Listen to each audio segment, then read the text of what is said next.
Claire Mitchell thought she was just chasing a thrill, and Jacob Grant believed he was falling in love.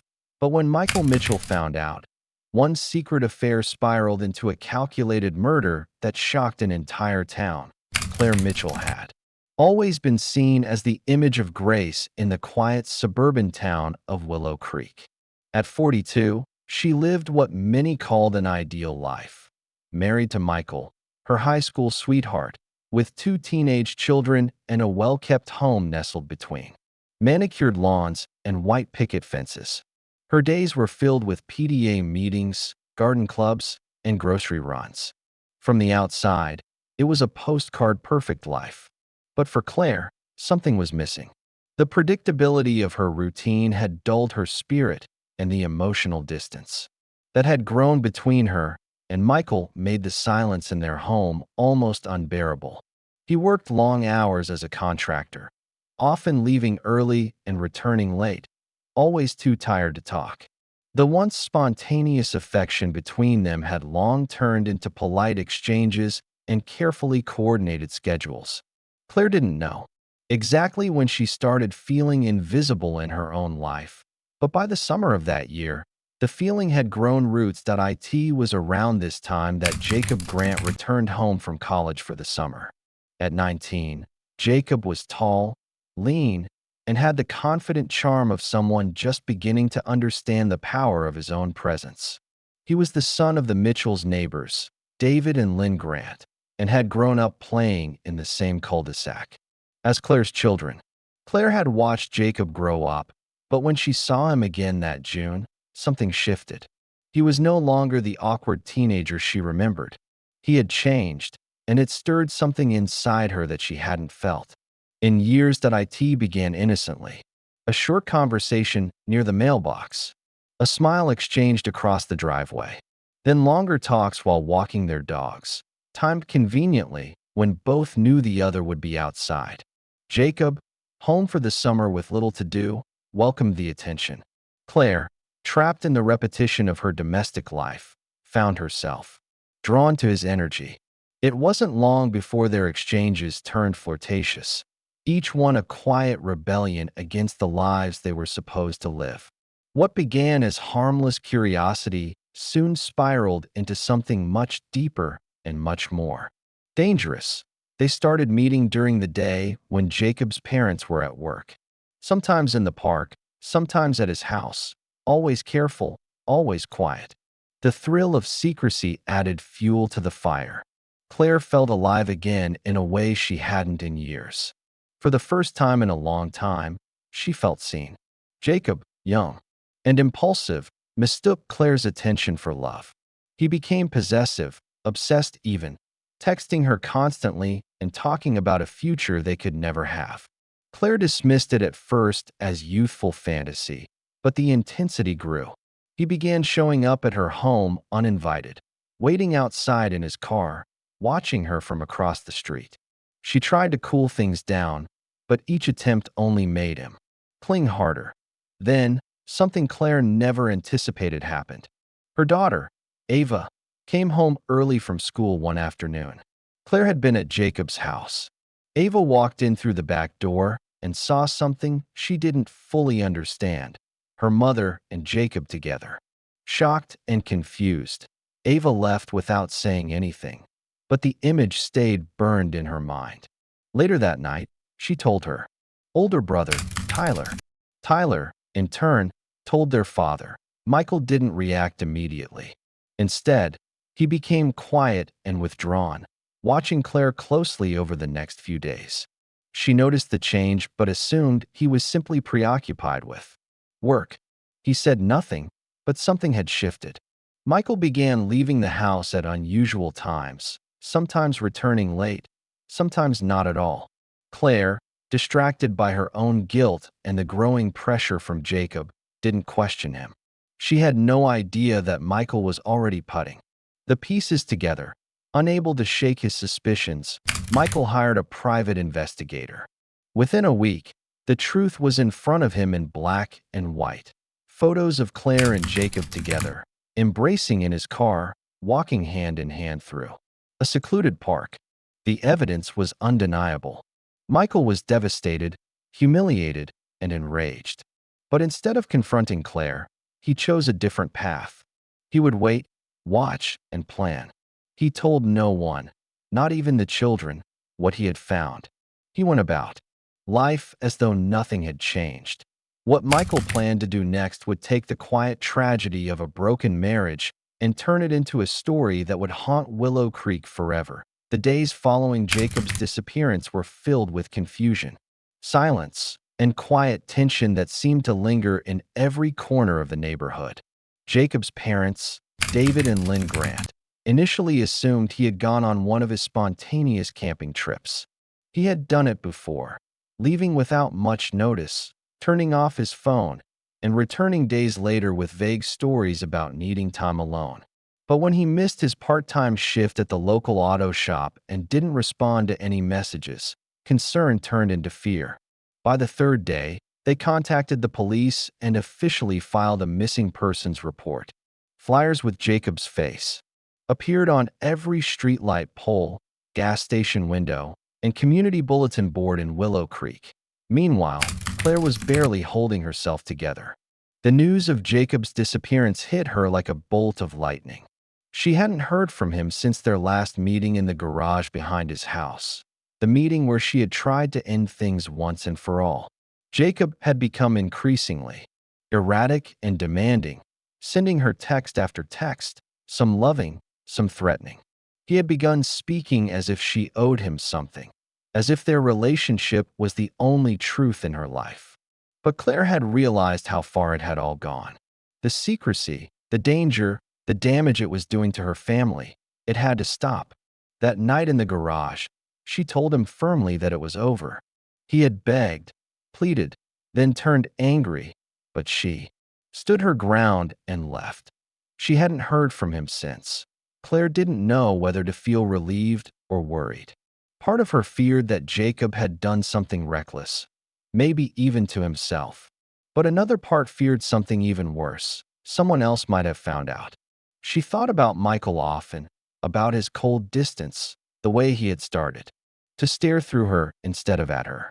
There was something unreadable in his eyes lately, something that made her skin crawl.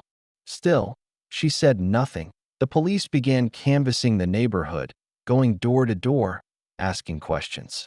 When they reached the Mitchells' home, Claire was composed, answering questions about Jacob with forced casualness. She told them she hadn't seen him in weeks. But detectives are trained to read beneath the surface, and Claire's performance didn't go unnoticed. Her body language was tense, her answers short. They asked to see her phone. She hesitated. Eventually, under pressure, Claire admitted to having a relationship with Jacob. She framed it as a brief and regrettable mistake, something she had ended weeks ago. She insisted she had nothing to do with his disappearance.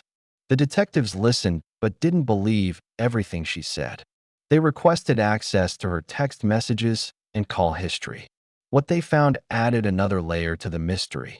The last text Jacob had sent, timestamped just hours before he vanished, read, "If you're not going to tell them, I will." That message sent alarm bells ringing. The police began treating the case not just as a disappearance, but as a potential crime. A search warrant was issued for the Grant family garage, the last known place Jacob had been seen by Claire. Inside, the place looked ordinary at first, but forensic teams found something alarming.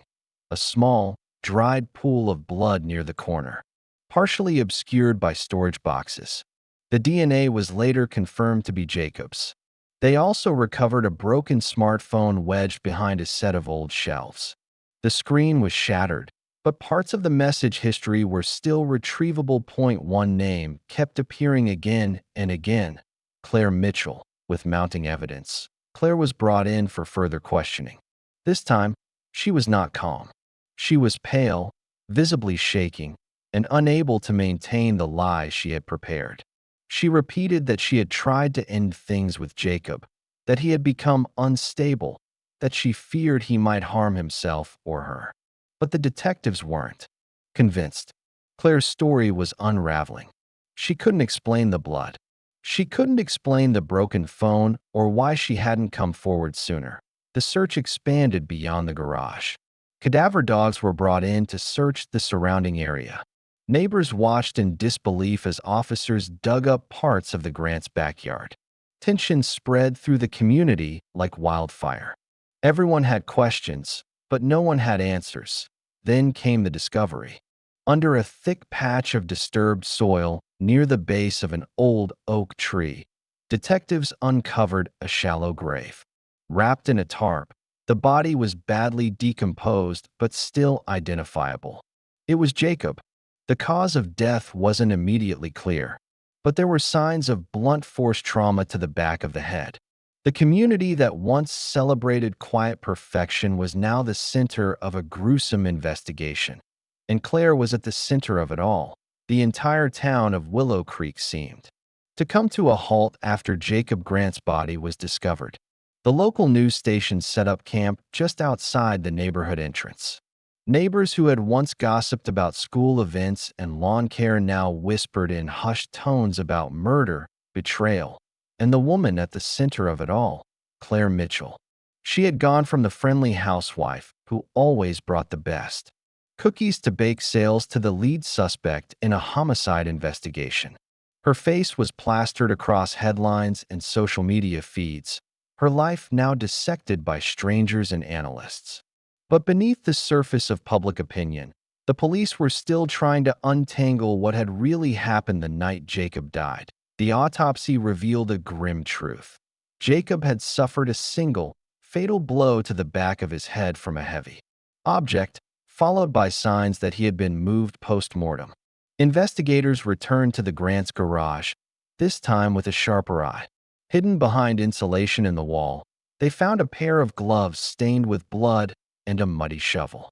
DNA testing confirmed Jacob's blood on the gloves and traces of both Jacob's and Claire's fingerprints on the shovel's handle.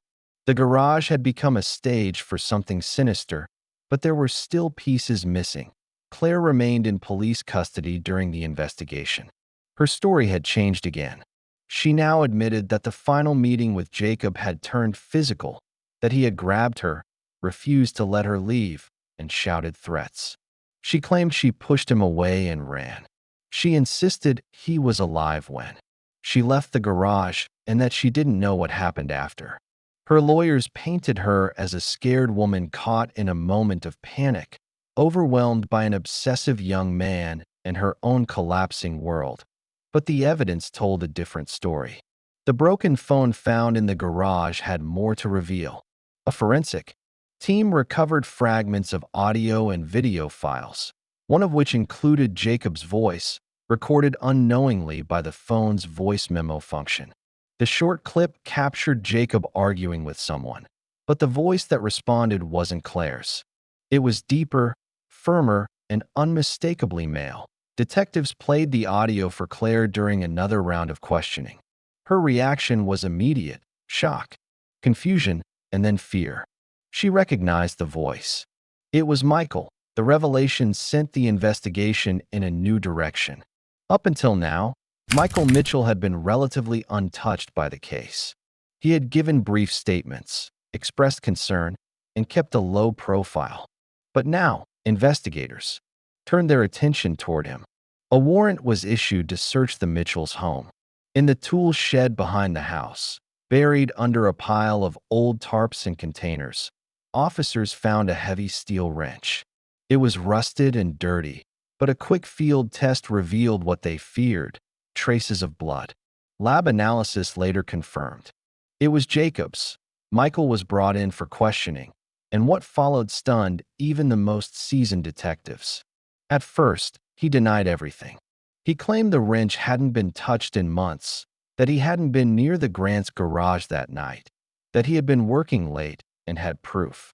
But when shown the video clip and presented with the DNA evidence, Michael's demeanor cracked. Under the weight of the truth, he confessed. Michael admitted that he had followed Claire the night she went to end things with Jacob. He parked a few blocks away, walked through the back alley, and watched from a small window as Claire confronted the boy. He had seen the desperation in Jacob's eyes, the way he grabbed her arm, the way she pulled away. Michael had waited until she left, then entered the garage. The confrontation that followed was short and violent. Michael struck Jacob with the wrench and then, in a panic, buried the body. But what shocked investigators most wasn't just the murder, it was the motive behind the cover-up. Michael hadn't just killed Jacob in a rage. He had planted evidence, forged texts using a spoofing app, and moved Jacob's phone to suggest continued contact with Claire. His goal was to frame her. In his words, she had destroyed his pride, his family, and his name, so he would destroy hers.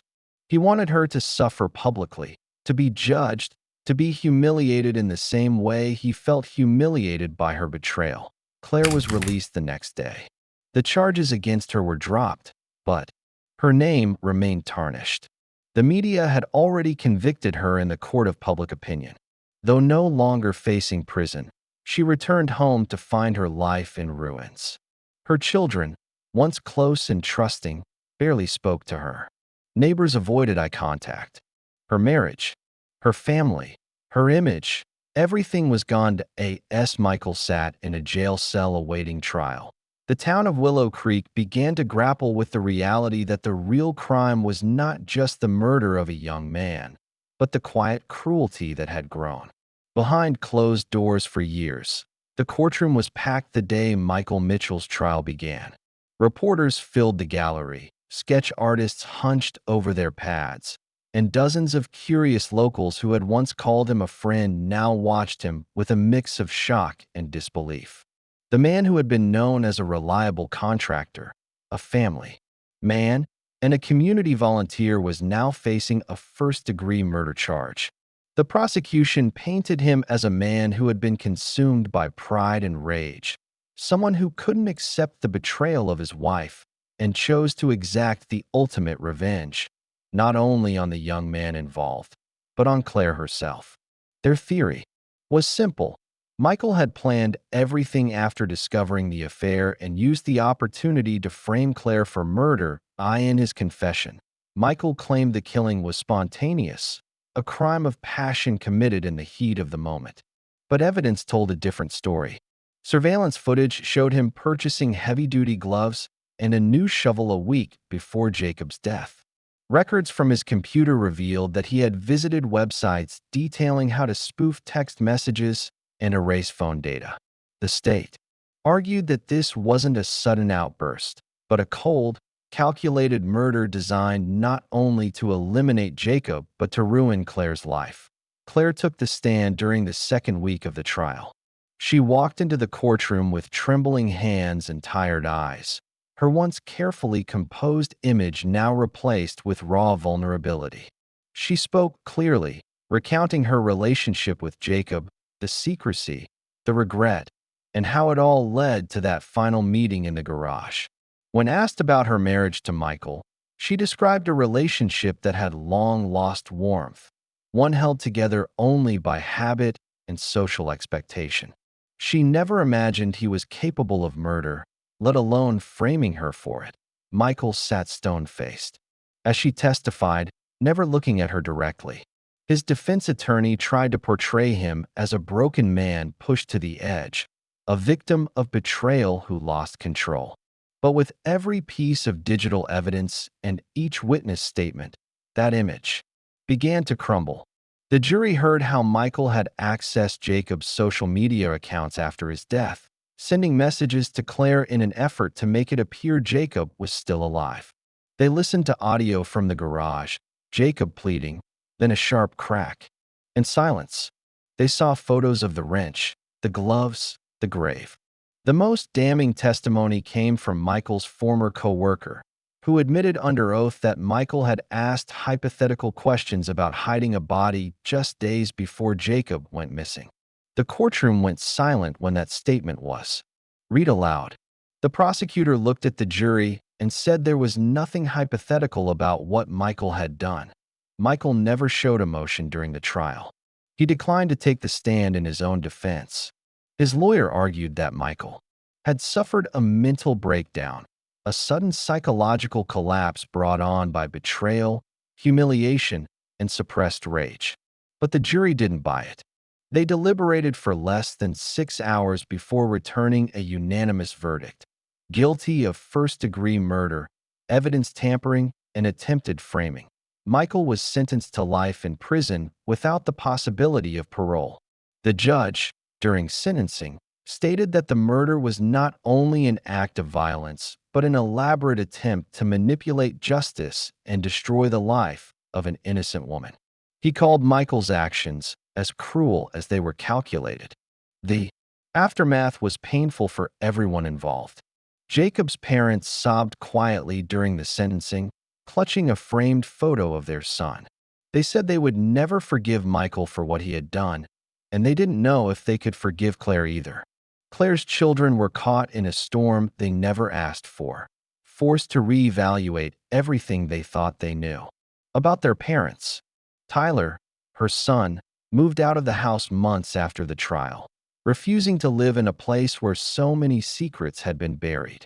Ava, younger and still processing the trauma, stopped speaking at school and began therapy. Claire was left to pick up the pieces of a life shattered by poor decisions and unimaginable consequences. Her reputation was beyond repair, even though she was legally innocent. The whispers followed her wherever she went, at the grocery store, at the gas station, even walking down the street. She sold the house and moved to a smaller town under a different name, hoping for some form of anonymity, but memories don't fade with a change of address. The choices that brought her to that point followed her like a shadow. Her affair, Michael's crime, Jacob's death, none of it could be undone.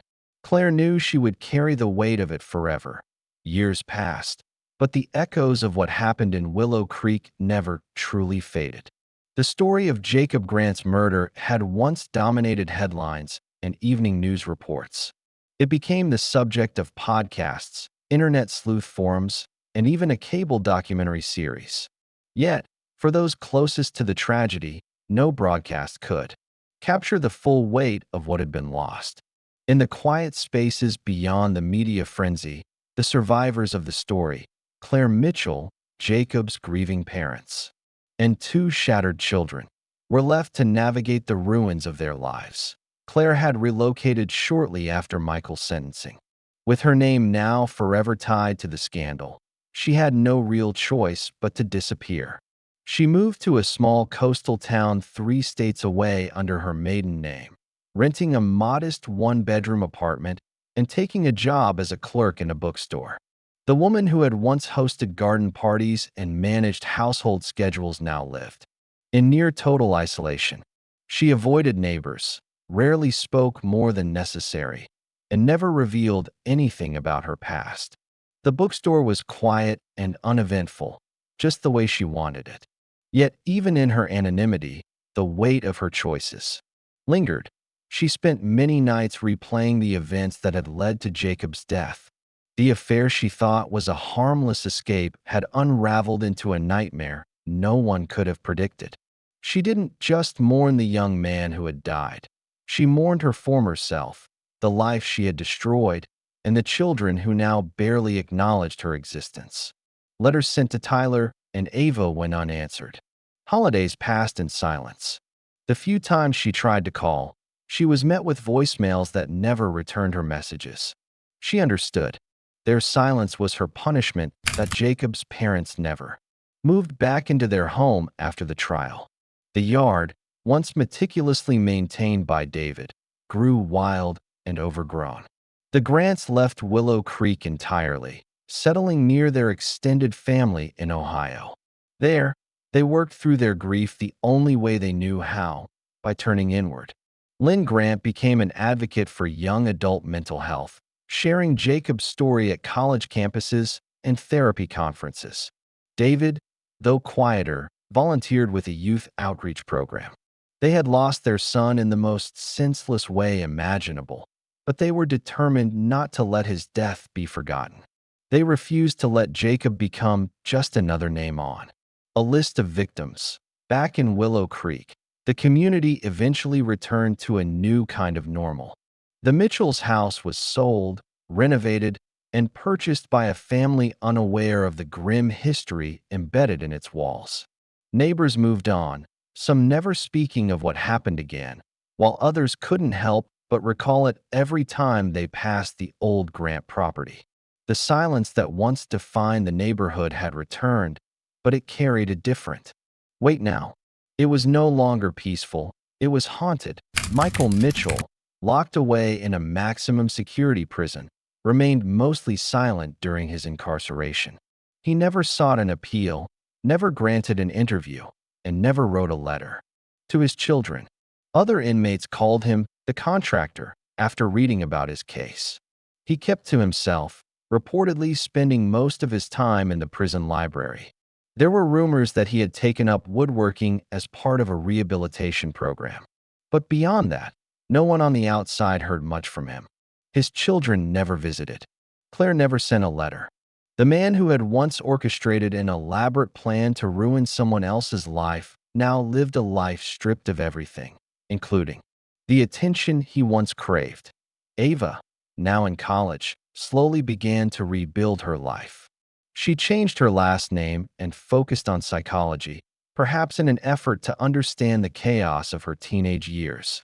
Tyler took longer to recover. Angry, resentful, and confused, he struggled with relationships and trust. But eventually, through years of therapy and distance, he began to separate himself from the past, not forget it, but no longer let it control him. Neither of the Mitchell children ever spoke publicly about their parents. They simply moved on as best they could, building lives that no longer needed to reference what had once happened in that seemingly perfect neighborhood. The tragedy in Willow Creek became a cautionary tale, a reminder that beneath the facade of normalcy, lives can fracture, and hidden passions can ignite consequences beyond imagination. Claire's affair was never just an escape. It was a decision that triggered a domino effect of obsession, rage, and irreversible loss. In the end, no one had truly escaped unscathed. Not the victim, not the perpetrator, not the bystanders caught in the emotional crossfire. The murder was solved, the killer imprisoned, and the case closed.